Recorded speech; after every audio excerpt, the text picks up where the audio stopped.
Assalamualaikum warahmatullahi wabarakatuh. Hai semuanya, kami dari kelompok 7 sebelumnya ingin memperkenalkan diri. Perkenalkan, nama saya Devi Triana Atnalis dan teman saya Amelia Saputri, Irfania Aura Khailillah, Rahma Ramadhani, dan Tasya Khairiyah. Di sini kami akan menjelaskan materi mengenai ether dan epoksida. Sebelumnya kami mengucapkan ribuan terima kasih kepada dosen pengampu mata kuliah kimia organik, yaitu Bapak Apoteker Hayul Fadli, Magister of Science, yang telah membimbing kami dalam mata kuliah kimia organik ini. Baik, langsung saja kita ke materinya. Selamat menyaksikan. Saya Amelia Saputri dengan NIM 2301153. Baik, di sini saya akan menjelaskan tentang ether. Apa sih ether itu? Jadi, ether atau alkoksi alkana adalah senyawa kimia yang terdiri dari dua gugus alkil yang terikat pada atom oksigen. Nah, untuk rumus umum dari ether ini adalah ROR aksen. Lanjut kita ke tata nama ether. Tata nama ether ini dibagi menjadi dua, yaitu berdasarkan IUPAC dan berdasarkan trivial. Nah, kita bahas dulu berdasarkan IUPAC. Untuk berdasarkan IUPAC ini, penamaan ether atau alkoksi alkana secara umum dilakukan dengan menuliskan nama gugus alkoksi dan alkananya. Tadi kan rumus umumnya ROR aksen, di mana R ini akan menjadi gugus alkoksi atau gugus alkil dengan jumlah atom karbon terpendek, dan R aksen ini akan menjadi gugus alkana atau gugus alkil dengan jumlah atom karbon terpanjang. Nah, tahap-tahap yang harus kita perhatikan dalam penamaan ether berdasarkan IUPAC ini adalah yang pertama, kita harus menentukan yang mana gugus alkoksi dan gugus alkananya. Di mana tadi gugus alkoksi itu jumlah atom karbon terpendek dan gugus alkana adalah jumlah atom karbon terpanjang. Untuk penamaannya, jika dia terdiri dari satu atom karbon, kita beri metana dan begitu seterusnya. Nah, untuk gugus alkoksi, jika dia terdiri dari satu atom karbon, kita beri nama metoksi dan begitu seterusnya. Lalu, langkah yang kedua, memberi nomor gugus alkana. Untuk penomoran, gugus fungsi O dan gugus alkoksi itu mendapatkan nomor terkecil. Lalu yang ketiga, alkil yang terikat pada gugus alkana dijadikan sebagai cabang. Nah, untuk cabang-cabangnya itu, jika dia CH3, kita beri nama metil, jika C2H5 diberi nama etil, dan begitu seterusnya. Nah, nama cabang alkil diurutkan berdasarkan abjad. Lalu, jika terdapat cabang alkil yang sama dalam jumlah 2 atau lebih, maka nama cabang diberi awalan. Untuk awalannya itu, jika terdiri dari cabang alkilnya 2, maka diberi awalan di, dan begitu seterusnya. Nah, untuk urutan penulisan nama ether itu adalah nomor atom karbon yang mengikat gugus fungsi, lalu diikuti nama gugus fungsi alkoksi, kemudian nomor atom karbon yang mengikat cabang alkil, lalu diikuti nama cabang alkil, dan yang terakhir diikuti nama gugus alkana.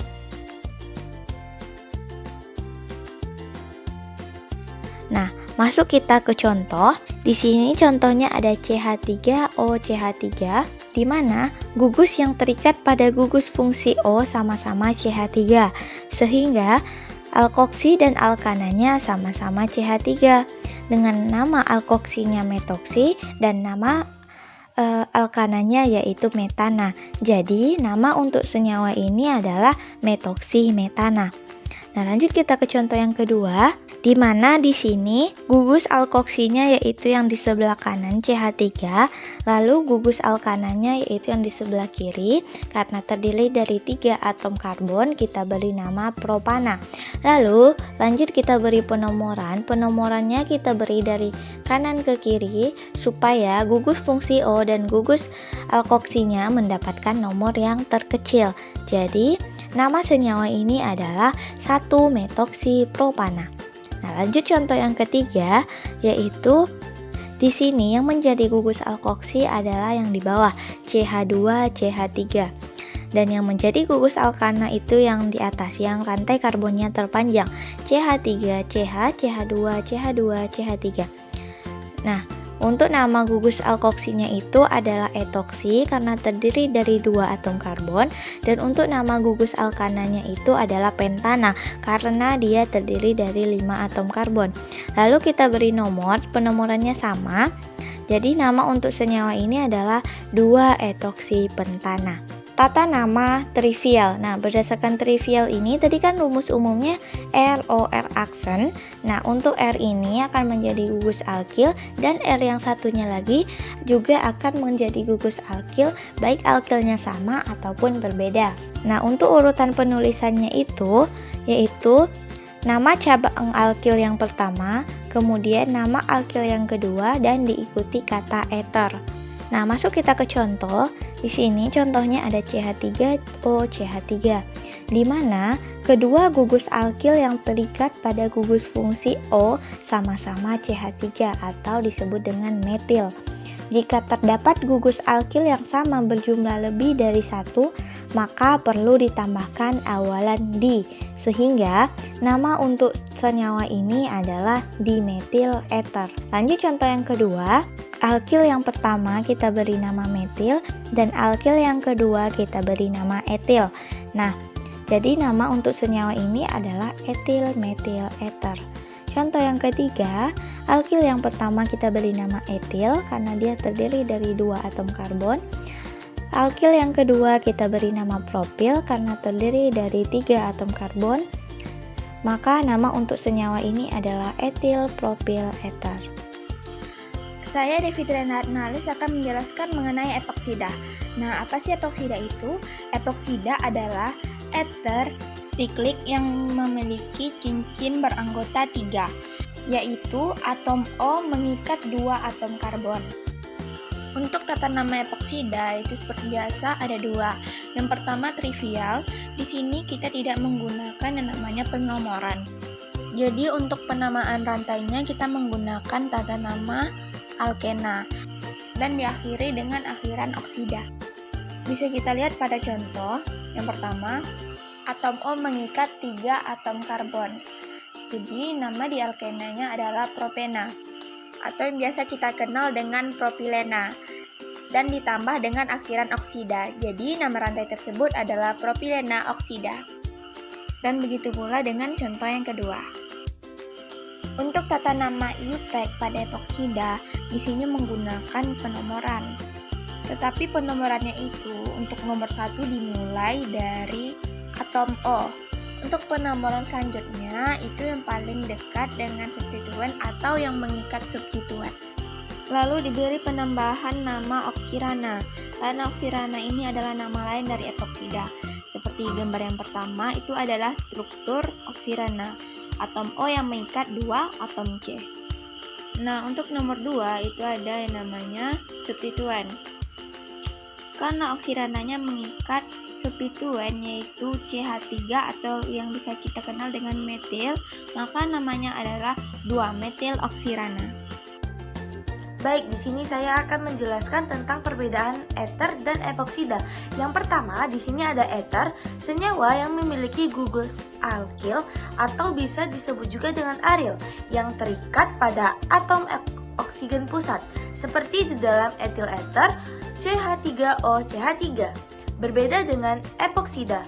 Yang pertama itu senyawa yang memiliki cincin 3 atom yang terdiri dari 2 atom karbon dan 1 atom oksigen di dalam cincin, di mana atom oksigen ini dapat membentuk gugus epoksi yang reaktif.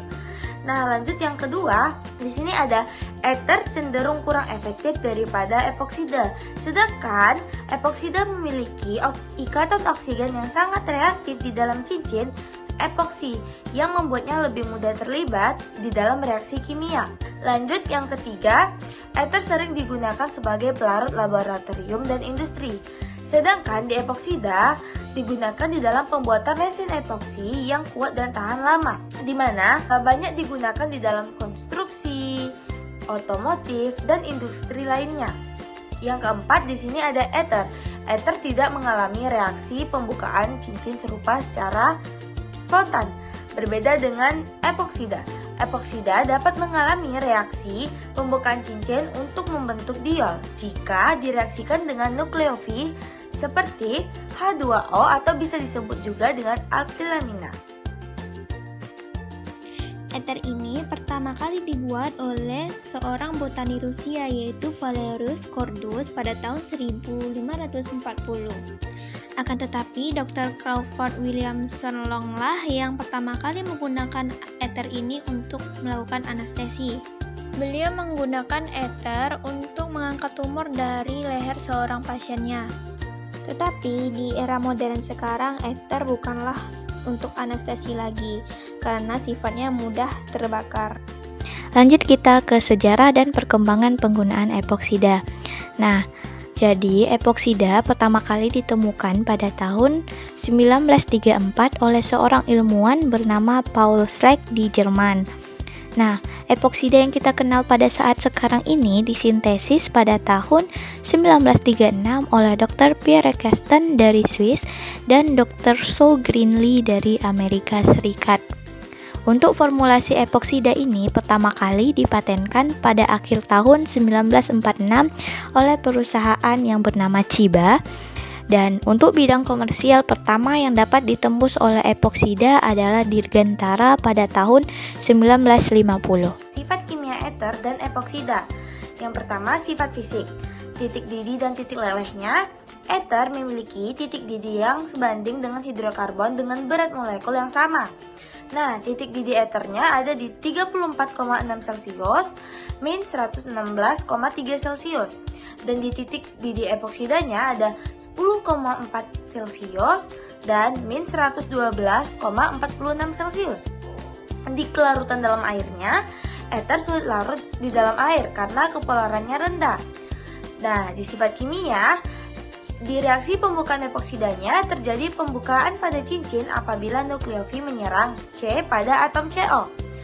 Nah, epoksida akan lebih mudah reaktif bila tegangan yang terdapat pada cincin membuka 3 senyawa dibandingkan dengan eter. Di reaksi oksidasi eternya, alkoksi alkana bereaksi dengan O2 membentuk senyawa hidroperoksida.